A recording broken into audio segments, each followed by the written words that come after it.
Hello, my name is Anthony Andrews, co-founder of SOULFEST2020, and it is my great pleasure to welcome you to a very special Q&A of Rocks, featuring the two lead actors, Bucky Bakre and Kosa Ali, the writer Teresa Ikoko, and associate director Anu Henriquez.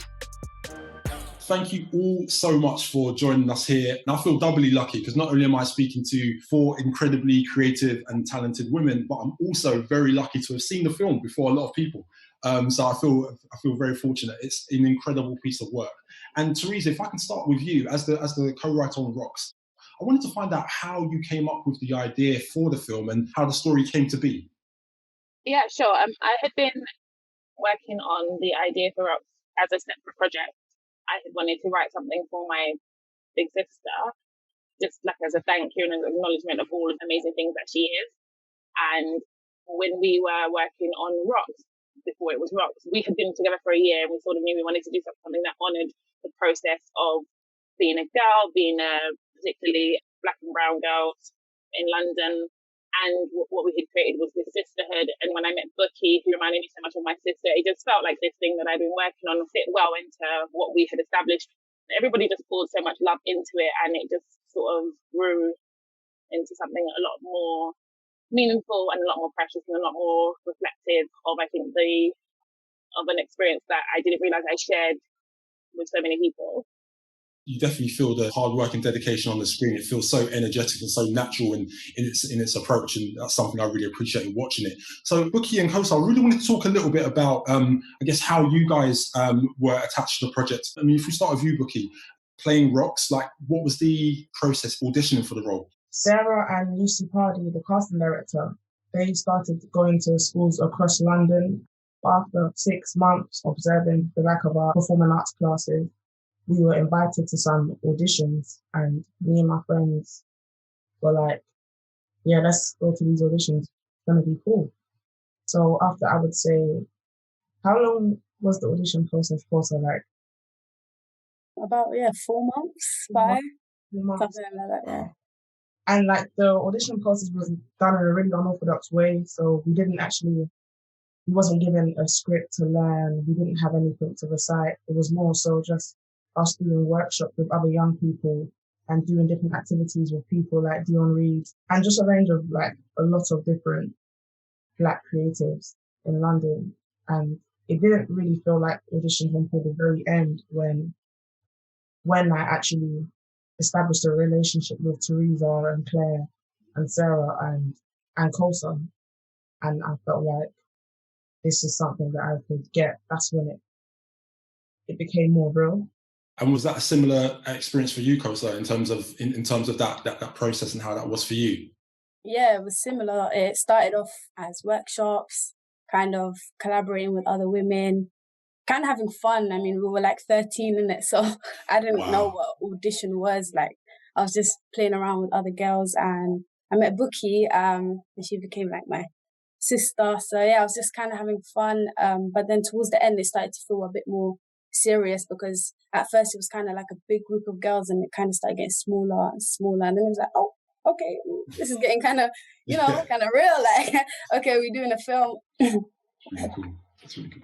And Anu, just to bring you in, I just wanted to find out what really attracted you to this project. I think for me, I hadn't known many stories that centered like Black and brown young women from London that was told in a incredibly joyful and truthful way. And then I think when I first came onto the project, when I met Sarah and Teresa and Claire and the young women who are at the center of it, it became very obvious that it had to be by its nature built in a very different way from what other kind of maybe more traditional film processes are like. Like Teresa had this beautiful story that was this love letter to her own sister, but then offered it and shared it with these young women and with us as a team. It was done in such a generous way that meant that we were all able to offer our own stories and our own love letters to the women in our lives. And I think the time where we were sitting workshops and pulling the story apart and putting it back together was something I hadn't ever witnessed before. And the experiences and perspectives that we all brought were very different, but brought something that was really special to the project. And so I think for me, that's what made it an important process and a really important learning point, I think, for me as a filmmaker going forward. I really want to talk about that environment. And Teresa, how was that experience for you as a writer, sort of having your vision shared and, with so many people, and then potentially, someone not agreeing with a particular part that you feel really strongly about? I'm really interested in how that dynamic works. I mean, I just think it was just really easy. At this point, we had known each other for, I'd say, maybe a year. And when somebody bought something, there was always so much space for everybody's stories. Affy particularly had a story for everything. So what we initially did was we put up the story beats across the wall of the room we were working in. And, you can say anything and Affy will tell you a funny story that had to do with a witch doctor fighting McDonald's and a dance-off in Finsbury Park Station. And that's just the kind of story she had for everything. And even if the full 20-minute scene she described didn't make it into the film, the energy of that scene would. So it wasn't necessarily people's words. I think what we captured was people's spirits, people's energies, people's gifts. We just couldn't really get enough of what each other had to offer. And I think we have, as a community, as a people, been starved of each other's and our stories. So actually that writer's room for us, I think, was food for the soul. It's like, tell me more, because I don't get to see it. I don't get to hear it outside of these moments. So I really looked forward to any opportunity we could to share each other's stories in the script and on screen. I think we were really privileged and grateful to have that. Yeah, it was easy. I don't know. Maybe it wasn't easy for you guys. It was easy. I feel like it was easy. Well, yeah, we had that foundation of the story from Teresa, and so I think that gave us this feeling of safety that we were working from. This is the first time I'd worked in a group that was almost totally women, and even when we were on set, it was 75% women as well.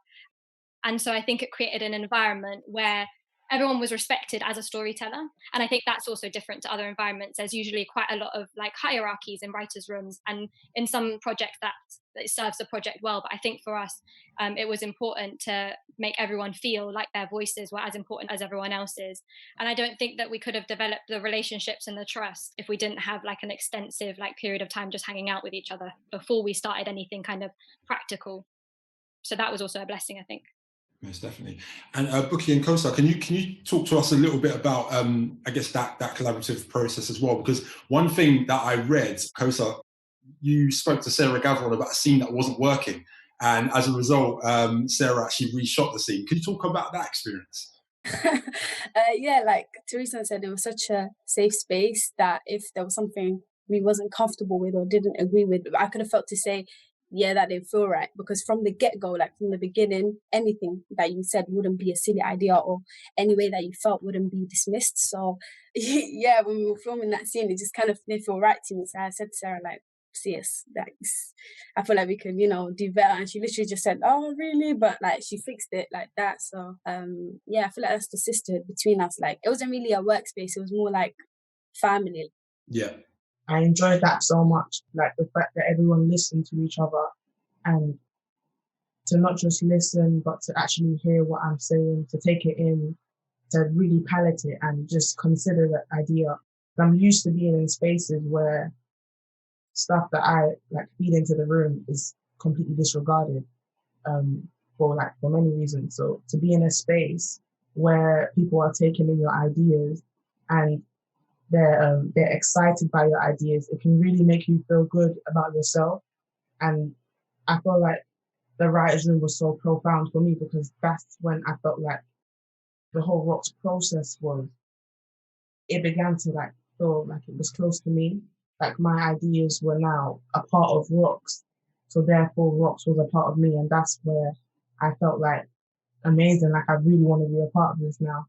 Yes, definitely. Thank you for that. And if I could stay with Buki and Kosa for a second, I'm quite interested about some of the more challenging scenes in Rocks, because as you've mentioned, the film is completely full of joy, full of friendship, and seeing that side of happiness. But on the other hand, there are some really challenging themes that arise from this film. And Buki, without giving too much away, your character goes on quite a journey in terms of dealing with those sort of more challenging scenes. How did you approach those, and how was that for you as a young actor? I feel like acting is real life in imaginary circumstances. So I feel like every young Black girl in London can identify with Rocks and Sanaya in some way. So me diving into the character of Rocks, it was me just confronting myself in a way. Because we're in such a safe space, it wasn't as difficult as it could have been. Because Rocks did go through a lot emotional things and trying to get yourself in that place, it is difficult. But it came to a point where me doing this, it wasn't only for me, it was for other Black girls. I know looking at Rocks on screen, if my younger self saw that, I would be a different person today. Talking about representation of Black women, Kosa representing Samaya as, just a girl who's a very loyal friend and showing, the wider Somali community and the family together. How important was that for you to make sure that part of your culture was really celebrated in that way?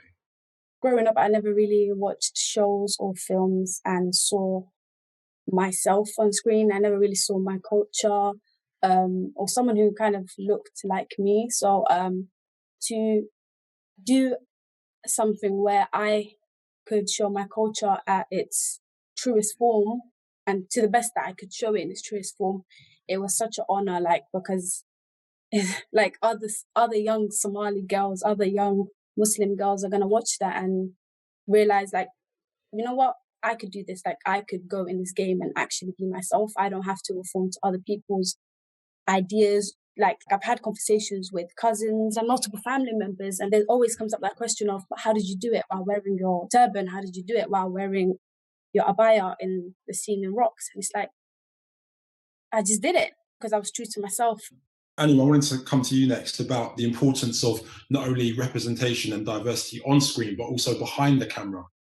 Yeah, I feel like it was from the very beginning a priority to make sure that the talent on screen was reflected behind the camera as well. So there was a lot of work done to make sure the heads of department and stuff were majority women. Like I said, it was 75%, 80% female. But then they were also from backgrounds and shared experiences of some of the cast and of some of the other crew.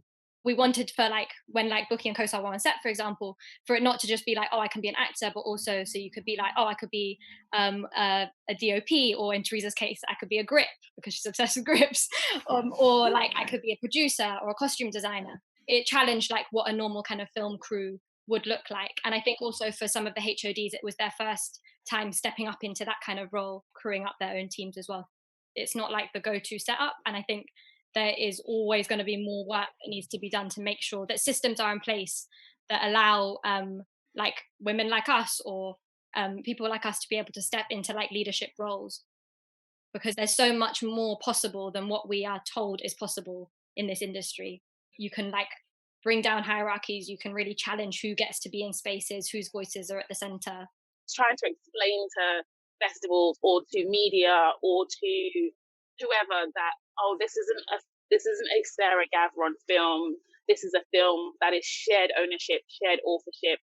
Trying to have those conversations and to reframe people's ideas of whose stories belong to and why stories can't inherently, especially stories about communities that we saw in Rocks, how they can't inherently belong to one person, and particularly not a white lady. And Sarah was a huge voice in that conversation, and she would say all the time, stop it, this isn't my story. And I found it surprising that conversation had to be repeated over and over again. When it was shown at London Film Festival, what was that experience like watching the film with other people? I turned around to Annie, because I sat next to Annie during that, and I was like, Annie, I think the film was good. And at this point, we'd seen it 17 times, and Annie was convinced it's the top 3 films in the history of the world. And it was duh, I've been saying everybody from Hackney was there for me. All my massive family was there, and I just felt like I could hear my friends laughing at particular jokes that were there for them. It just felt really special that they get those moments of oh, this is just for me. You don't know, you don't get this joke, you don't know what this means. Bookie, what was that experience like for you at London Film Festival? We were insecure about our performances. The first time we watched it at the cast and crew screening, it was you people are lying, it's not good. But going to LFF and going to Toronto Film Festival and just seeing people's reactions, I was just Kosa, it's very difficult to articulate because I've never felt like that before. Yeah, it was so crazy. I feel we're our biggest critics. So when you watch yourself on screen, you're kind of oh, why did I do that? Or, oh, why did I smile like that? You're just too busy looking at how you did this and this that we didn't really see like the whole film as one. But when we went to London Film Festival, especially watching like an audience and their reaction, and it's London, like it's where we filmed it. Yeah. They understand the banter, they understand the scenery. So it's like when they were taking it in and they were laughing at some jokes, it was like books, like we actually made a film that people like. So honestly, can't even explain it in words, but the feeling was just amazing. Teresa knows that, like, literally from screening number 1 until screening like 117, that I like, honestly, I belly laugh at every single moment, and that joy hasn't seemed to like diminish over time, no matter how much I watch it. And so I think for me that indicates that this is something beyond all of us as individuals. This is something really special. And so when Teresa turned to me in that moment, it was almost like that kind of like vindication of all those thoughts that had been going for the years we've been watching it. It felt like it was right, and we had done it, and we had done it really, really good. But also like beyond like LFF, I remember when we like went to different film festivals with it, like we were in Toronto, and that had an amazing reaction to it as well. And then we went to some other festivals in Europe, and I remember thinking that like, oh, I wonder if they're going to laugh at it in the same way as someone who gets the jokes, who gets the kind of the language, everything from London. But they all barely laughed as well. So there's obviously stuff that transcends like our experiences. We find funny, and then they find themselves in it. And we had a lot of young people who I would never have expected to connect with it, who really, really connected with it, and old people who really connected with it as well. So I think, yeah, I will back it till the day I die, and it is a very film. Well, I can only reinforce what you said. I'm really looking forward to watching it again. But I wanted to find out from each one of you, what's next? What can we look forward to seeing you guys or having you guys be a part of next? World domination. We could just end it right there. That's perfect. That's a great answer. Like it may be world domination, and also lots of special projects on the way to world domination that we like collaborate with each other again on. Like so many of the crew and everyone that we worked with we have maintained relationships and maintained like sharing ideas and thoughts, and I think there's going to be lots of things. Okay. Buki and Kostas, what advice would you give to young actors who are potentially looking for, a project to work on, having gone through the experience you had of making this film? A lot of people coming from my background, entering this world, it can feel like a culture shock. It took me a really long time to do certain scenes because I felt embarrassed. I felt like the people looking at me were thinking like, what the hell is Buki doing? Like, what the hell are you doing? And I still have that feeling today when I'm doing self-tapes. Like when I'm in my room by myself, I still feel embarrassed about what I'm doing. I still feel like I'm just doing everything incorrectly. But I feel like when you eradicate that feeling of embarrassment, that feeling of just looking for validation from other people, that's what's really going to drive you, and that's going to make you stay an individual. But yeah, and just like realize it's a learning process. Like I don't feel like I'm ever going to stop learning. I'm still looking for advice. Most definitely. Thank you. And Kosta, if I could ask you the same question, what advice would you give? Like Buki said, still looking for advice. But I believe that we are like our biggest enemies, like I said before, and sometimes you can have so much like you hold yourself back because of all the thoughts in your head. So as a young actor, I would just say go for it. Like if you want to do something, do it. Don't hold yourself back, and be true to yourself, because comparison is the thief of joy. That's what Dion Reed taught me, because for a long time I always used to compare myself to others and kind of lose myself in the process. So I feel like you need to just be true to yourself. I thought you said you guys didn't have advice. That was amazing. Thank you so much. That was brilliant. Just a final question before I let you guys go. What would you want audiences to take away from Rocks? So many things.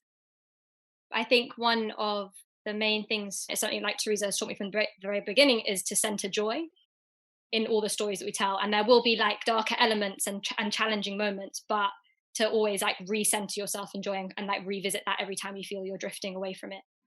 Thank you very much. Teresa, if I can come to you next. I've been a Marvel fan my whole life. And then I went to see Black Panther when it came out with my friends. And I cried like so much. And I didn't cry at the sad bits. I cried at those moments where the camera swept across Wakanda, and when I recognized the South African languages, when I recognized the African print, and I was like, I'm crying tears of joy because this is the first time Marvel has loved me back. And I hope that people who have not been loved back by screens and stories in this part of the world will go and watch Rocks, and wherever they are in the world, when they see Rocks, and I hope they would just feel loved back and feel valid and seen and important. Thank you. Kosa, if I can come to you.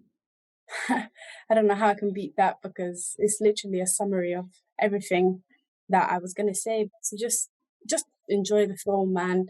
It's a great film. Like, I hope when people come out that they love it and just feel it from the bottom of their heart. That's all I can say. Thank you. And Bookie, finally, the last word from Rox herself. I hope that when people watch Rocks, they see that blackness and joy is synonymous, and that's the real narrative.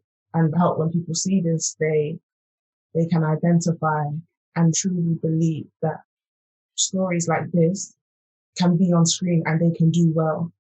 Because I see a lot of people saying that the only Black stories that can do well are the ones that are non-stop struggle, or the ones that are just incredibly dramatized or glamorous. But I feel like Black stories that are true, that are mundane, that are just their everyday lives, our brothers and sisters, people can see that and they can be entertained and they can take it in.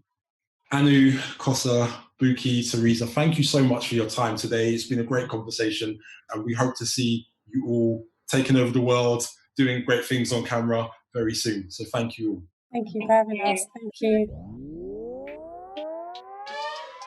Thanks so much for watching our special Q&A featuring the cast and crew of Rocks. Rocks will be in cinema soon, so do check it out. Let him serve it. I could say. Okay, let him serve the eggs. Come on. Let me serve the eggs. No! Yeah, leave him. Come on, you're far too mature for that. No, you eat your egg. Don't tell me what to do. You're going to eat or what? Yeah. Shall we say the Lord's Prayer because we're eating yams? Okay. Our Father, He's up in heaven. Hallowed be thy name. Thy kingdom come. Thy will be done on earth as heaven. Give us our day our daily bread, and give us our trespasses, as we forgive those who trespass against us. And lead us not into temptation, but deliver us from evil. Amen. Amen. To the remix. Preacher. Thank you.